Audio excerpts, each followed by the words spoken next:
Hello દોસ્તો, સ્વાગત છે તમારું એક ફરીથી નવા એડિટિંગ વિડીયોની અંદર।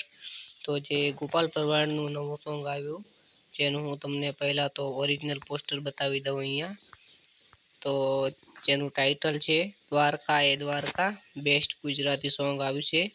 તો અહીંયા તમે જોઈ શકો છો સ્ક્રીન પર, આ ઓરિજિનલ પોસ્ટર છે જે ટી સિરીઝ યુટ્યુબ ચેનલની અંદર આવી ગયું છે।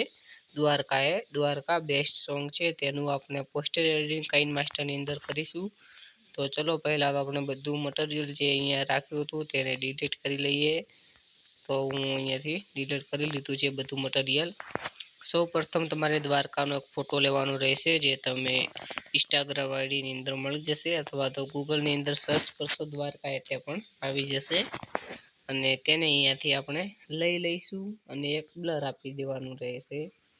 હવે આપણે જે ફોટો છે પીએનજી બનાવ્યો હોય તે ફોટો તમારે અહીંયાથી લઈ લેવાનો રહેશે અને ક્રોપિંગ પર ક્લિક કરી અને થોડું ક્રોપિંગ કરી લેવાનું છે, જેથી આ ફોટો આ થંબનેલની અંદર ભળે।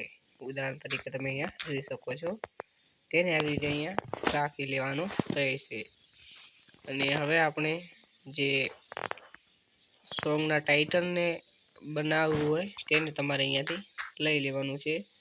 તો આપણે તેને સૌ પ્રથમ તો અહીંયાથી લઈ લઈશું કંઈક આવી જ રીતે।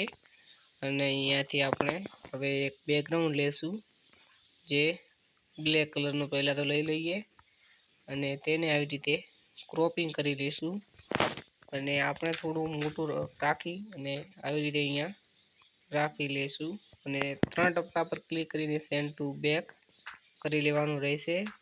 અને હવે આનો કલર છે તે તમારે કેસરી કલરથી થોડો અલગ રાખવાનો છે, તમે અહીંયા જોઈ શકો છો। અને તમે થોડું વધુ પડતું ક્રોપિંગ કરી લેવાનું હોય તો પણ કરી શકો છો અહીંયાથી, અને આવી રીતે અહીંયા રાખી લેવાનું રહેશે। હવે આપણે પિક્ચર લેબના ફોલ્ડર અંદરથી આપણી ચેનલનું નામ એડિટ બાય રબારી તેને લઈ લેવાનું છે, આવી જ રીતે અહીંયા થોડું ઉપર સેટ કરી લેવાનું છે, જેવી રીતે સારું લાગે તેવી રીતે। અને હવે આપણે ગુજરાતી સોંગ પોસ્ટર એડિટિંગ લઈ લઈશું, તેને તમે અહીંયા પણ લગાવી શકો છો અને અહીંયા પણ નીચે પણ લગાવી શકો છો। અહીંયા તમે જોઈ શકો છો, આ જે આને આવી રીતે રાખી અને પણ તમે રાખી શકો છો। હવે અહીંયાથી તમારે સિંગરનું નામ લખવું હોય અથવા કોઈ પણ જાતનું તમારે લખવું હોય ટેક્સ્ટ, તો તમે અહીંયાથી લખી શકો છો।